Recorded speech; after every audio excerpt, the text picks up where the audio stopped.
Hey, this is Julie Beeling, the writer and producer of Beneath Sheep's Clothing. I'm here with Robert Wallace of Gaze Against Groomers. Thanks so much, Robert. It's a pleasure to be here, Julie. Yeah, I know, and it's like a holiday today. I'm actually recording this on Memorial Day, so thanks for taking time away from whatever festivities you have. But really, really glad to be able to interview you, a follow-up interview for when interviewing you for Beneath Sheep's Clothing. And I'm really interested in getting your take on what has shifted since Trump has been put in office in terms of the groomer agendas to trans and queer the children, and where we're at with that from your perspective. What good things have happened, what still needs to happen. So would love to just hear your take.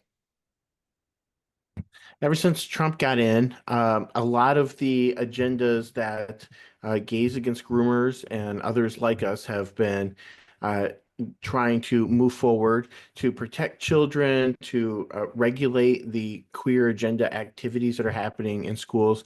A lot of that on a broad level has been addressed, but there's still a lot of work to do locally because the effects of what's happening on a national scale are still not necessarily having immediate effects in a lot of small towns where you still have activist teachers doing these sorts of things.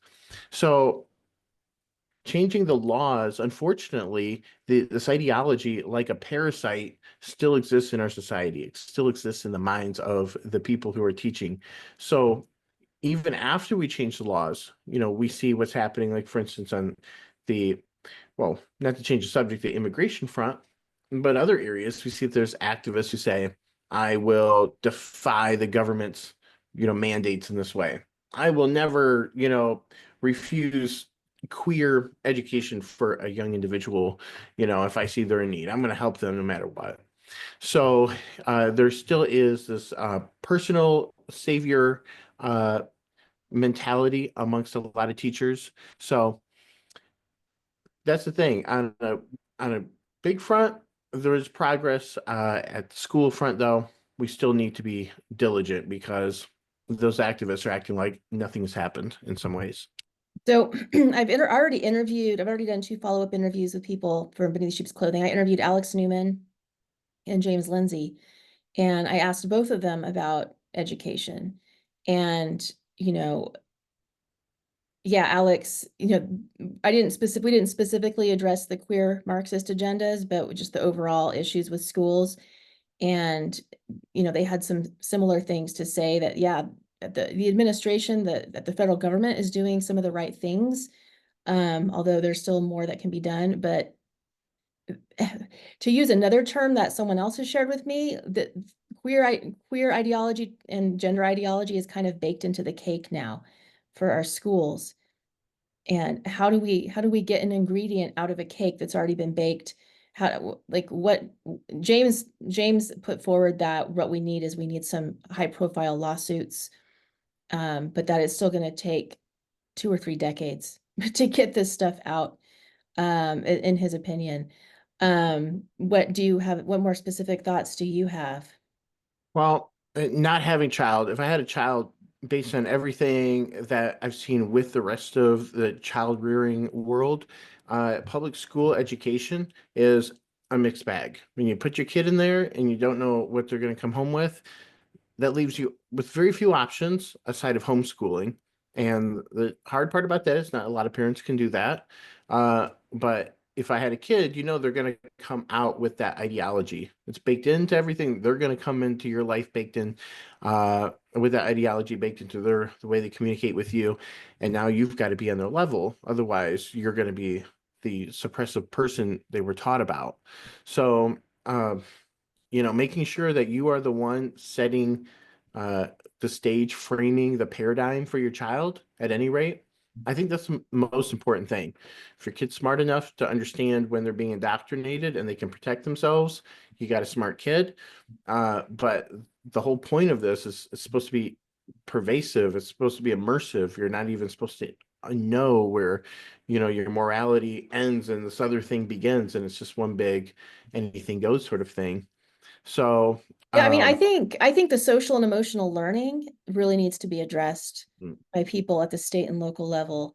And it's Mm-hmm. not something that you hear too many people. I mean, I hear certainly some people talking loudly about it, but it's maybe not as popular to address. And then the problem with, and when this is addressed in Beneath Sheep's Clothing, is that social and emotional learning is not just like its own subject, but that the teachers are taught to infuse it into all of their subjects. And they're very proud of it, actually. They really feel like they're doing good to humankind. Um, because they mix again the truth with the lie. But social and emotional learning, just to reiterate for people, it is basically the way that they take your child and delete whatever foundational ideology you have infused into your child, or attempt to delete it, and then insert a new framework, which is diversity, equity, and inclusion, i.e. Marxism. Um, and using all this oppressed versus oppressor construct, getting everyone to focus on the oppressed, people of color, the LGBTQ, etc. And yes, we need to be kind to all people, but then it's so twisted. Um, I homeschool my son, as you know. It's super not easy sometimes. But what is the average parent going to do besides they're going to teach their children? They're going to try to, first of all, parents really need to understand what social and emotional learning is and how it operates. I don't think you have a chance to prevent your child from being indoctrinated with it if you don't understand it have a very good understanding of what it is. Yeah, and for those who saw Beneath Sheep's Clothing, they had a really good example brought forward by James Lindsay, Lisa Logan. They specialize in the social emotional learning manipulation front. This is a very tricky way of indoctrinating and seeding ideologies into your classroom discussion. You feed it into the way questions are set up. You set things up in a way that creates that victor mentality, and then all of a sudden now you can frame anything in a way that puts anybody in whatever position you want. And that's a type of social engineering that is really just built to get us to self-destruct, kids against the parents, current society against their new Marxist society front. Um, so it's as if we're all a victim together. Hey, we can turn over this government together. You're a victim because you're black. You're a victim because you're gay, and you're a victim because you're poor. So the United States government is really our common enemy, and in that way, they're bringing people against their own interests as far as having a free country, and they don't even know it or care. What comments, so as far as like things that the Trump administration has done that is good. I mean, didn't they just get Medicaid to stop funding gender affirming care? But They is that through did. executive order though? Well, so the Medicare, that's a good question. I believe that was, but I could be wrong. I know other things that Trump has done, for instance, on the girls' education front. We were able to participate at the White House when he signed the bill saying, hey, no boys and girls sports. Right away, the ideology of pronouns and all of this stuff have been immediately attacked. Only in certain instances where you have school boards and activist teachers, we're still seeing that sort of thing. Um, One thing that Gays Against Groomers and others around the country, since Trump has gotten in, we've been kind of pushing is what's being kind of touted as somewhat of a detransitioner's Bill of Rights. The approach to this, the idea behind this is we're neither in this way attacking anybody, but we're also moving the needle in the right direction. So we're saying this is less to do with you about less to do with people about to do with people being trans, so much as these people who got sucked into the movement, who started to identify as that, and who became transitioned, they need a recourse to get out of this. What that does is, yes, you can create a chilling effect in the medical industry and the doctors who very quickly just roll people through without any responsibility. And then it also helps the people who could be like me who got sucked into the thing. Oh, I'm trans for a minute, and now they've lost body parts. Um, the person who did that was not well. They should not have been able to do that to themselves, of course. And the checks and balances weren't there, or was the doctor or the parents, you know. In the Philippines, you got to be 21 with a doctor's note, your parents' permission. There's a big and 21, let alone being 18 or under, and we're not going to tell your parents, and you're not going to get a psych eval, and there's no oversight or recourse.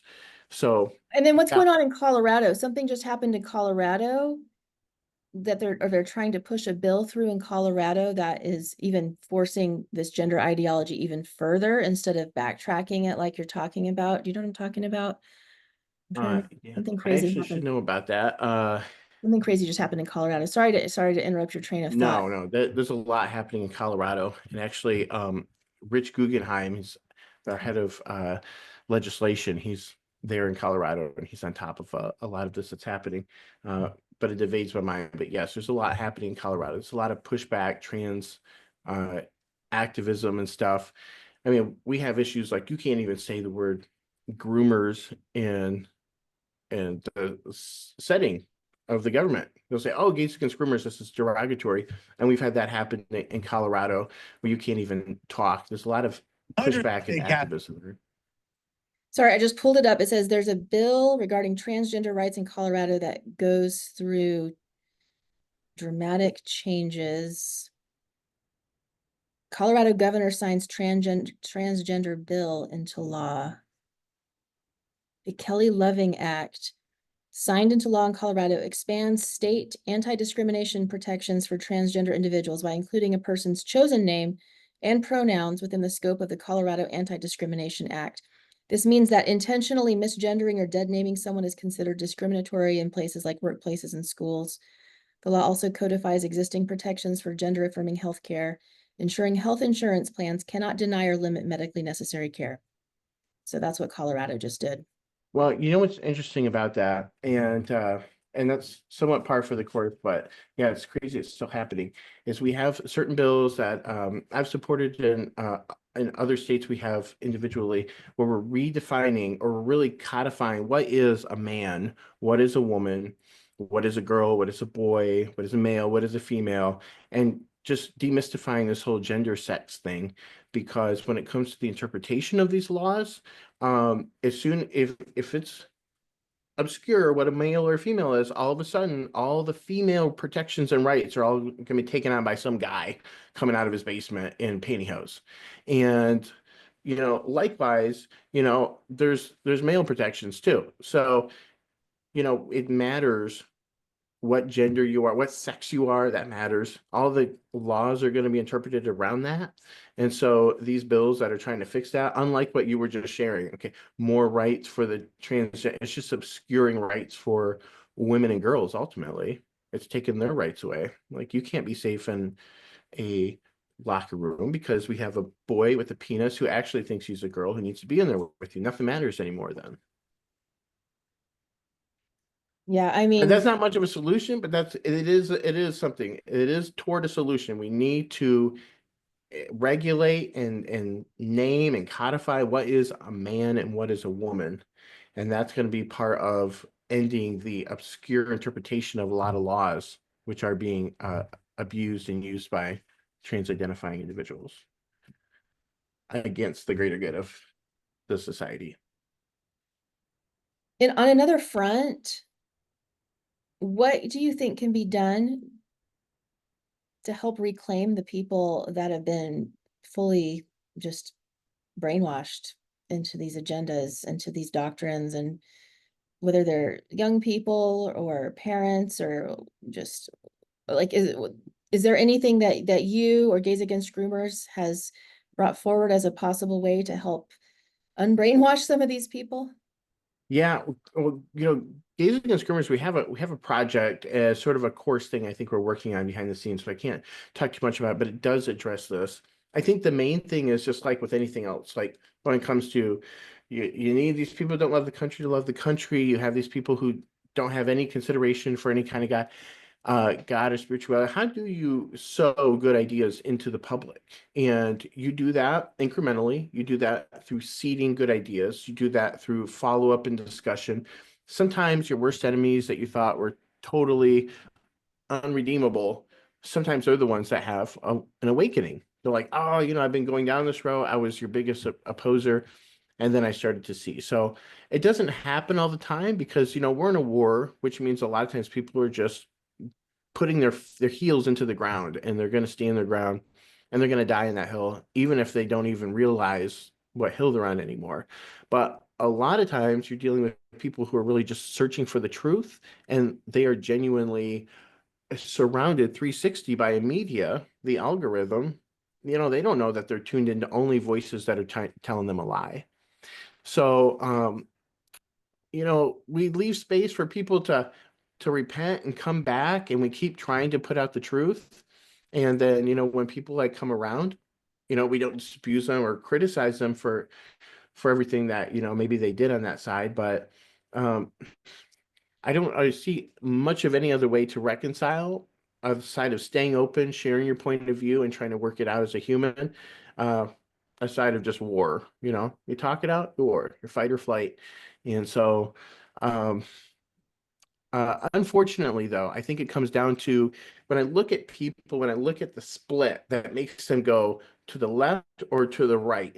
One heart tendeth to the right and one tendeth to the left. And in the individual, it seems more about whether they are following a more altruistic or higher spiritual journey that involves everybody, or whether this is an individual course for them and it's really about them versus the world. And I think that's kind of ironic because the left often is more about the collective and the right seems more about the individual. But if you've heard, as the rose is beautiful, so is the garden. And when the individual is cared for, the whole society is good. When we treat the individual as just a cog in the society, the individual loses his individuality. And that's where we get Marxism, and we get these collective forms of society where everybody's being controlled and nobody has any bringing anything interesting out. So it is important to see that some people think they do a good thing when they say, okay, I make it about everybody, and they think this is the most altruistic, loving thing, and everybody else is actually the bad guy. But really giving everybody their individual freedoms of expression. And this is actually going to lead toward a happier society where everybody can have a role, not just um, people who want to roll everybody into one social amalgam, where we're all just one thing. We need diversity of ideas, and we need Real individual, diversity yeah, real diversity. So instead of. hopefully I didn't convolute that too much, but No, that makes sense. I wanted to ask you about media, like Disney and like it seems like maybe some of these big media companies are maybe backing off a little bit on pushing some of these, leftist, queer Marxist, gender Marxist, themes in their content. Are you seeing that? Is it only to a small extent, or what do you have to say about that? yeah, it seems like there has been a noticeable uh quieting on that front. I don't know if we want to call it chilling effect, or if the Disney company and other companies like that are starting to see that the over 50% of the country who's voting against their other ideologies and when we actually hate them for what they're doing, they see that this is not popular. There's no more social acceptance or like a pass. The media is not going to be there and say, hey, it's Biden land. We do whatever we want, during this time. So there has been a toning down of that sort of thing. We've heard of certain people in positions, the DEI thing. That's a huge Yeah. thing that affects everybody. That's been demolished all across the board, and companies are putting away their DEI programs. And so we're seeing a lot of the retirement of the types of people and their ideologies that kept shoving the gay thing down everybody's throat. So we're starting to get a So little, are they really like disbanding with it, or are they changing the are vocabulary? they renaming it? Yeah. In some areas, you see it, they're literally kind of like coddling it to a side thing. I've heard examples, I can't give one off the top of my head, where you have, and maybe even in the government or something, one of the branches of the government, the DEI. And so you got these people who just want to be on-site heroes. Like you said, they want to rebrand it or change it around. Uh, but we need to call a thing what it is. So when we see somebody being discriminated because they're straight, because they're white, or something like that, just because it's now like ironic or considered ironic, it's no less wrong. It's no less prejudice. It is the same exact thing. So, Definitely. yeah. Okay, so we have on the business front, we addressed it somewhat. I mean, media and then the schools. So one of the things that I talked about this a little bit, or asked James Lindsay about this a little bit, like it seems like there's a little bit of a quieting in general with the far left. Like I guess there was like an Antifa thing that happened in Oregon a few weeks ago, but overall it seems like they're more quiet. They've gone to their little Blue Sky app. They've exited X, and um like what is their game plan? And then now, Robert, I don't know if you've seen this. I'm not sure how much time you spend on X. I'm guessing you don't spend a whole lot of time on there. In the last few weeks, I have not been attacked by any leftist trolls. I put Beneath Sheep's Clothing out for free on X. Today's the last day for anyone who's watching this today.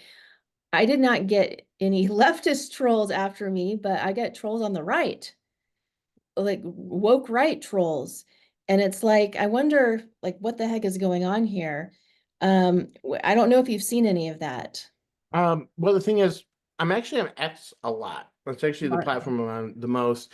Okay. And a lot of the things that I'm doing is, with Gays Against Groomers, we're already, producing content that so many are already wanting to see. And a lot of the people who are against us, I don't know. I don't know if their voices are just so small. I don't see them too much. If the algorithm is putting them out of sight, or what it is. But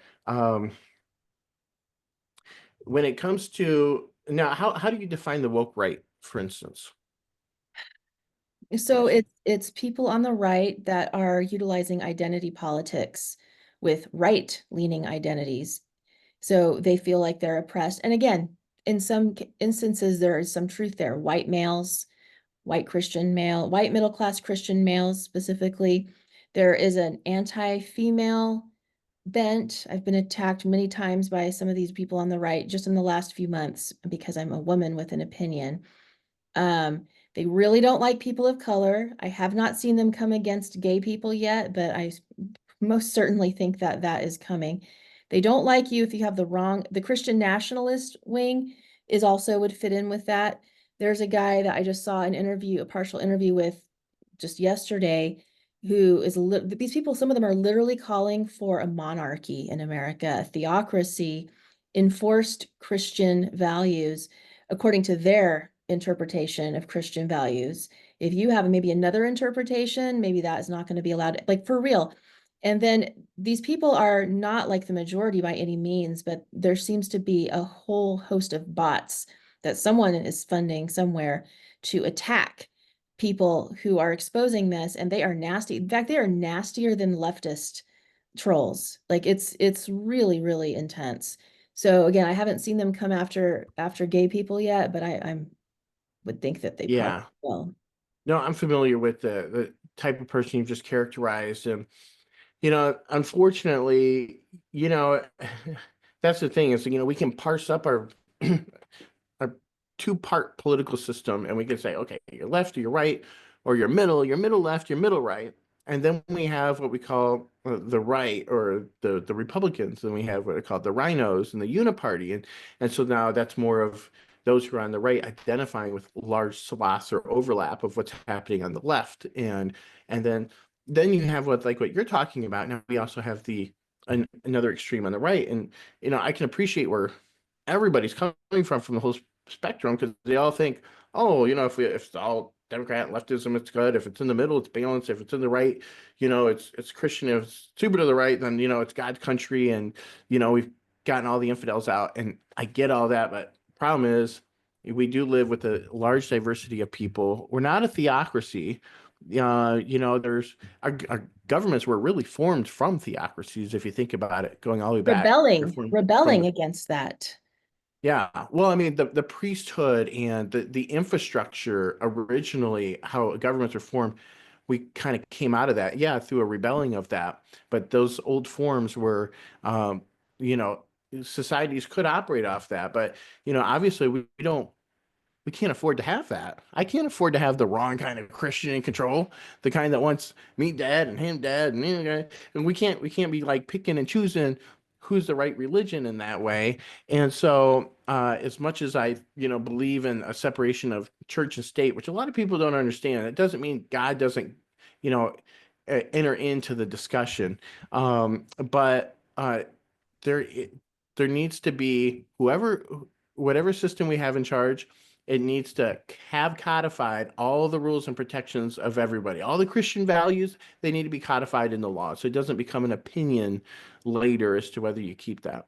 There are plenty of people on the right, ultra right people who have nothing to do with the gay community. And it's very understandable from a spiritual perspective. If they don't know any gay people, they're like, hey, this is just, you know, mankind has become defiled and these people are lost, and no matter what you do, they're hellbound.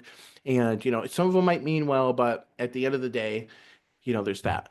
And that is the kind of thing we can't work with. We can't work with irredeemable interpretations of other people. There's nothing I can No. do, for instance, about being gay. So, I don't, I know what you're saying, and that exists. And a lot of these people are just so hard alt-right that uh, they're almost becoming as alien as the other side again. So, Yeah, and that's kind of the point. And the point is to fracture and to polarize society as much as possible so people are just constantly at each other's throats. But what America is supposed to be set up on is, it's the liberty and justice for all.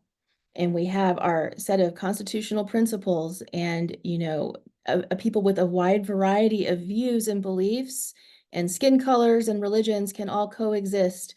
And yes, it's a challenge. And yes, it's not perfect. um, so I got called, so I made this one post, kind of like an appeal to white men to please don't go woke right on us, and that sorry that you've been crapped on, white men, like really and truly, like it's not okay. And I've tried to stand up for white men this last however many years. Um, and I've recognized that white men have gotten the short end of the stick, but to please don't go all woke right. I've got like 2 million impressions on this post within a couple of days, and it was almost like 99% people like super haters. I got called a race traitor because they were like talking about race, and I'm like, well, what about like, my son is actually blonde hair, and you've met my son, blonde hair and blue eyes. He happens to be a quarter or so Japanese. So is he not white enough to be part of the white society these people envision? And I have like, less than 1%, more than 0% Turkish and Iranian DNA according to the latest algorithm from my DNA test. So am I not white enough? Anyways, it's no. And some of these people literally go so far as to praise Hitler. Anyways, I didn't want to like go on this complete total tangent that's not your area of specific focus, but I just wanted to see if you've been seeing any of that. no, I am seeing that. And yeah, like what you're talking about with Hitler, that the dialogue is evolving in a direction that is just even taboo to think about. But um, you know, in terms of an individual, I was just talking about, you know, when it comes to individuals, the only thing that we can really, really, truly do as individuals, and I think we all know this, is to take care of your own soul. You don't know how long you have on earth to be alive. You can't wait for all society to change and evolve and to become this utopian of idyllic thought for you to finally raise yourself up in your thinking to a point where you're evolving as a human being the way you need to. That needs to happen regardless of where society is. Like we need to strive for perfection, and the world is going to ultimately be destroyed, right? We're trying to preserve it as long as we can for the next generations to uphold you know, the moral center so long as it doesn't become dispersed. But ultimately, no matter if the world's perfect or not, or we're in the struggle, you and your kids, you have to fill yourself with the truth, with knowledge, wisdom, beauty, love, goodness, all these good qualities. The world in every form is against it. And every song and every lyric and every TV show and every comment every character makes is meant to bring you closer into a worldview that turns away from what is good. So, we keep fighting this fight, but we keep filling ourselves up. Out of the abundance of the heart, the mouth speaks. So keep filling yourself up with the right things, and you'll know what to say when you go to do your thing. Absolutely, totally agree with that. Do you have any final thoughts for any people who are gay, any people who are working for gay rights right now at this time, and maybe they don't quite understand how that whole area has been subverted? Any final thoughts? Yeah, I would say to any gay people out there who are already in alignment with these values, you already know that just because you're gay, that doesn't mean that now you and your team need to go and start, doing drag shows for kids. You know that's wrong. I think a lot of these people already have the internal compass if they got into this place to know the difference between what is right and what is wrong within them. A lot of people, though, who are on the fence, who are like, I'm gay, I see things that Gays Against Groomers is saying is happening. That's wrong. But I'm over here, but my trans friend still needs help. The thing is, we need to take everything in, and then we need to come out with a balanced approach that does not leave kids with the short end of the stick, having to be uh, upgraded or indoctrinated or to be initiated into this way of thinking in order for us to see a future. Gay people can have their life at home, and straight people can have their life at home. School is not a place for the sexual Pandora's box to be opened and to be dissected. That is where all the problems come from. That's where all the perverted teachers are coming in for, to get into that space. That's where kids are being lost and carried away by different things. So it's not really about being straight or gay. It's just about having common sense and then knowing that nobody owns you. Just because you're black doesn't mean you need to vote for Biden. Remember, like you said, you the one party doesn't own you because you're a woman or because you're gay or because you're some minority. And if anything, anytime somebody says that to you, if you really have a sense of self, of individuality, I mean, for me, that makes me want to push away even more because nobody owns me. Nobody's taken the time to make me what I am. That was my thing. And so if somebody's going to suck me into their group and say I belong there and that I need to toe the line, then I need to question whether or not I believe what I'm saying I believe or not. And so it's going to cause you to become quite unpopular. The world, the stream of the queer community wants you to go and back up all of these things. Don't even think twice about it. And you just got to know better. You got to have a backbone. Well, I think it's really great that you and Gays Against Groomers, you guys are out there, you're a loud voice, and I think that, you know, that's something that other people can see that they're not alone um, in having, I guess, divergent views from what the norm is supposed to be. You're supposed to be far left if you're gay. No, that doesn't mean anything like that. Um, if I have any final, I'm just going to throw some final words out there for parents. Please watch Beneath Sheep's Clothing to understand how our children are being indoctrinated in the schools, whether it's with queer gender ideology, whether it's with critical race theory, any of these Marxist ideologies. Please watch Beneath Sheep's Clothing. Please get educated. Please teach your kids. I actually have some home lessons for parents to teach their kids about these things. I need to start promoting those more. People can go to peoplesnetwork.us if you want to grab those lessons. The first one is free. But yeah, we have a lot more work to do, and hopefully we can save society from going south. Go ahead, Robert. I was just going to say one more thing. It's helpful for people to remember and contextualize the whole question here for so many of us is a lot of us are gay. That doesn't mean we're queer. That doesn't mean we're trans. That whole queer trans thing, that is super extra. That has nothing to do with your kid liking boys. That has to do with, I don't know if I'm in the right body. That has to do with my hair's got to be green and I got to wear all this weird stuff and make myself undesirable just so I can be anti-society. There's so much destructive thinking that goes against the individual, what they were born in, their own spiritual dignity of what they already are, the dignity of how they're able to present themselves to the world. It takes all that away from them. The So this is why you have the whole the TQIA thing from the LGB, because it's like, aside of being gay, there's nothing different between us and the rest of society. But when you start adding that trans and the queer ideology, there's nothing more strange and foreign to humanity than what that ideology is producing. I mean, you couldn't be more backwards, upside down, because now you can identify as a straight up animal or an object. I mean, imagine how. So I just want to put that out there. Stay away from the TQIA portion so much as you can. Love and respect the people, who are on that path. But by respecting the internal dignity, we don't kowtow to the insanity and reduce ourselves to that. So sometimes loving someone means, I respect that you're on that path, and I'm not going to think terrible thoughts about you, but you're not well, and I want you to be well. Something like that, I think. So obviously you can't just go around telling everybody they're unwell without insulting them, but the fact of the matter is they're unwell, and often they'll be the first to tell you. It's a bragging point nowadays. How many Yeah, mental it really disorders? is.